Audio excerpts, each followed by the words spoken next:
আজিজুল হাকিম। আমি গোলাপ বাগানে কাজ করছি। সর্বপ্রথম আমি গোলাপ বাগানে কাজ করার পরে নিজে নিজে চিন্তা ভাবনা করি যে আমি একটা বাগান করব। তারপরে আমি নিজে আমার এটা আমার শ্বশুরের জমি, তার কাছে কাগজে করে নেই। নেওয়ার পরে এখান থেকে শুরু করি। আমি শুরুতে 3800 চারা দিয়ে শুরু করি। আমার কোনো নিজস্ব জমি জমা নাই। হ্যাঁ, তারপরে শুরু করি এটার থেকে আমি নিজে চারা তৈরি করতে পারি।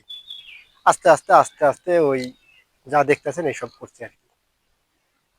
আমি ঢাকা বিরুলিয়া ইউনিয়নে কাজ করছি সবার, ওখান থেকেই আমার আসছে।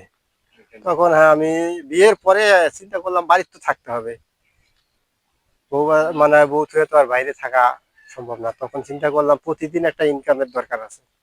এই জন্য আমি নিজেই বাড়ির থেকে বলছে যে বাবা এটা গ্রাম এলাকায় বাগান চলবে না, এটা করিস না।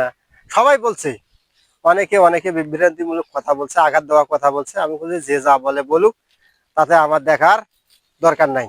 আমার কাজ আমি করে যাব, যা হয় হবে।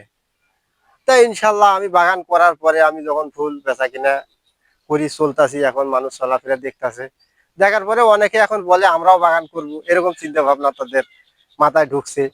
হ্যাঁ, আমি বলি করেন, সমস্যা নাই। হ্যাঁ, এই না, আমার বাড়িতে আমার স্ত্রী আমাকে সাহস দিছিল যে করেন, আপনার মন যেটা চায়। হ্যাঁ, আপনার মন যেটা চায় করেন, ইনশাল্লাহ বাকিটা আল্লাহ তাআলা দেখবে।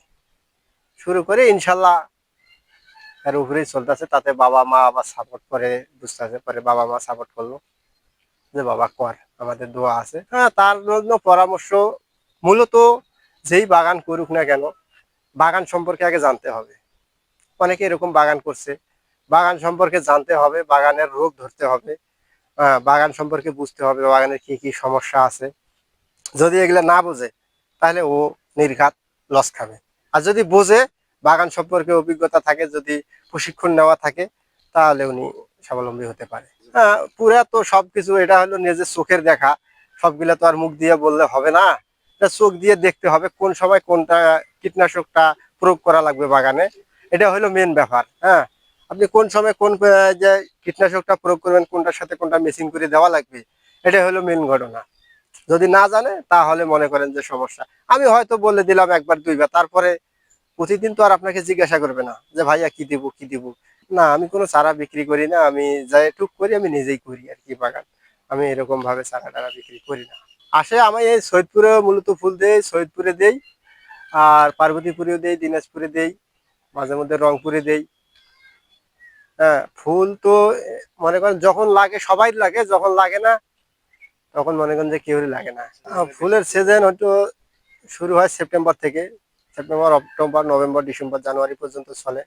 মার্চের দিকে আবার একটু কমে যায় বাজার। এখন ফুলের বাজার 2 দিন আগে ভালো ছিল, এখন ঈদের পরে বাজার একবারে ড্যাম। 3টা বাগান মোটামুটি আমার 2 বিঘার মতো জমি হবে। এভারেজে মাসে ইনকাম এক এক মাসে এক এক মতো হয়, কাঁচামালের হিসাব নিকাশ তো। অনেক মাসে 40-50 হাজার হয়, অনেক মাসে 70-80 হাজার হয়। হ্যাঁ, আমার মানুষ আছে আবার 2 জন, 12 হাজার, একজন কাকে দেওয়া হয় 15 হাজার। সংসার চলে মোটামুটি ইনশাল্লাহ। আমাদের ভিডিও যদি ভালো লাগে লাইক কমেন্ট শেয়ার করবেন। আর আপনি আপনার পছন্দের কি ভিডিও দেখতে চান কমেন্টে জানাবেন।